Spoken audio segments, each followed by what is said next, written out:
you tell us a little bit about how you got involved with Merthyr and what the club means to you?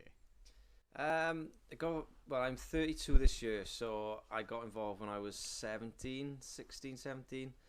A local lad, I lived and grew up about 7, 8 miles away down the valley in Treharris. But I was at Swansea City Academy as a youngster.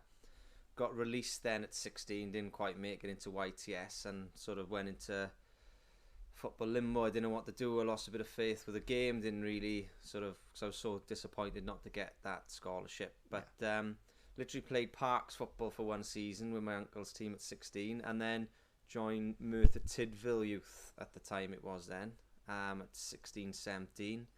Had 1 year in the youth team, and then got invited to train with the first team at around about 17. Made my debut at 17, and here I am at 32. Well, returned this summer, but yeah, it's been a very long time, and the club means everything to me, really. I mean, it's my hometown. It's a massive club. I mean, it's a sleeping giant, and you hear of the tales of the 80s, and back in the days they'd play and have such massive crowds at the games and things like that. So yeah, it's important. It's kind of one of those weird things that even though it's been football, the community aspect of the club and that social side that comes with it has played a massive part in my life, because my stepdad is now a massive Merthyr fan, full of tattoos, and my mum met my stepdad at a football match by coming to watch and support me. So yeah, it's played a massive part in my life for sure. Within the community, you sort of hit it there with just how important it is. How important have the fans been in bringing the club back from something that's quite serious? Yeah, I mean, well, the fans were everything, because the club was owned by said gentleman or a group of people, and that sort of just went absolutely wrong. And then the club was, like you said, it was just going to disappear. But for a handful of proper core supporters that got themselves together, and I think they set up the Merthyr Supporters Trust, and they made it fan owned. But yeah, I was here throughout it, so that last season was crazy. And we survived. Well, we didn't survive at all. We won at Swindon Supermarine, but the odd thing was then we still got punished and had to start. I mean, bottom of the pile. Which I won't lie, it was some of the most enjoyable years as a player, because it was sort of like that fresh start. The fans had ownership of the club, but back to your point, without a said group of fans, this club wouldn't be here today. It would have just disappeared, and it just goes to show how much the club means to a lot of people within the area. I think without that group of hardcore, as I call them, and they've been here for 40, 50 years, some of them, and they've got a lot more stories to tell than I have. Without that group, like I said, we wouldn't be sat here having a chat about Merthyr Town, and there wouldn't be this excitement and buzz around the place, because I don't think they would have ever been a club. They plucked up ideas. We lost the lease on the ground, so we had to go to Taff's Well and play down there. But I think the football community came together as well, because Taff's Well, they offered us the chance to go there. Some clubs might have gone, sorry, it's not our business. So I think a lot of people see Merthyr as a huge club. A lot of people wanted to help us out at the time. Unfortunately, for the town and for players like myself, there's still a team to play for and support, because, like I said, without that group, I definitely don't think there would have been a football club here at all. There would have been houses developed on this ground, but they worked hard and got things back on the straight and narrow, and like I said, here we are chatting about it today. What was the impact of the pandemic like on the club and the sort of community that had come together and fought for its survival?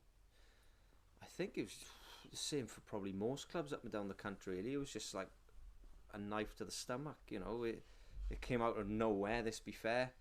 And we aren't like the professionals, where they've got bags and bags and bags and piles of money just stashed away to carry you through. It was difficult, and I think everyone had to be so reactive with it. There was no way anyone was prepared for what was going to happen.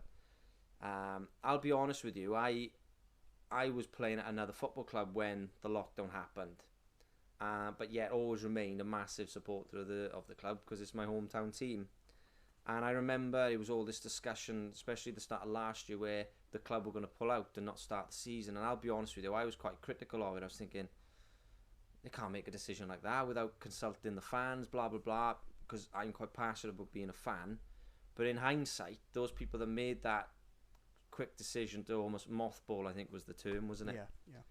It was the best decision that they could have made, because they would have just wasted money, and ultimately the league didn't even get off the ground anyway. I think a few teams played a number of games, but the league was cancelled prior to Christmas and never ever returned. So, you know, considering, like I said, I was very vocal on social media, I suppose, and said, fans, you know, should have been consulted. But like I said, I'm happy to admit that I was wrong, and I take it back. And the right people made the right decision, and thank God they did, because they've saved themselves a bit of money. Yeah. And this club isn't known for having loads of money. But what's incredible, I think, the return now that we're coming out the other side is nothing but excitement and promise and things like that, and there's a buzz about the place again. The media coverage and everything that comes with this return is fantastic, and I think it's down to a lot of people have probably missed it, and they've probably taken it for granted for so many years, and then when it's taken away from them, they think, do you know what, I missed that, I love it,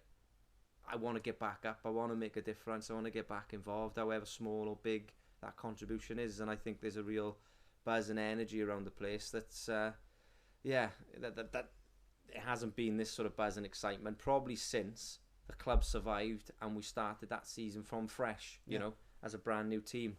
So yeah, it's one that I'm glad I'm on board for this season, and I'm looking forward to it. What is the team's objective for this season? What are you looking to achieve as a collective moving into the start of your season? It's a strange one. I think, speaking to the manager, it's a complete clean slate. So we've started with a fresh whiteboard with no players' names on there. So he has had to play almost Football Manager and recruit a group of boys that's going to go out there and do the club proud. That will happen for certain. But I think with the right people in, and we've got 8 or 9 very good signings of boys that are proven at the level, etc. I think internally, the goals are we've got to be at the right end of the table, and that's pushing for the playoff picture. Look, we're realistic. I know the level, and the boys and everyone around the club knows the level, and we know it's going to be difficult because there's a lot more, a lot bigger player budgets around, etc.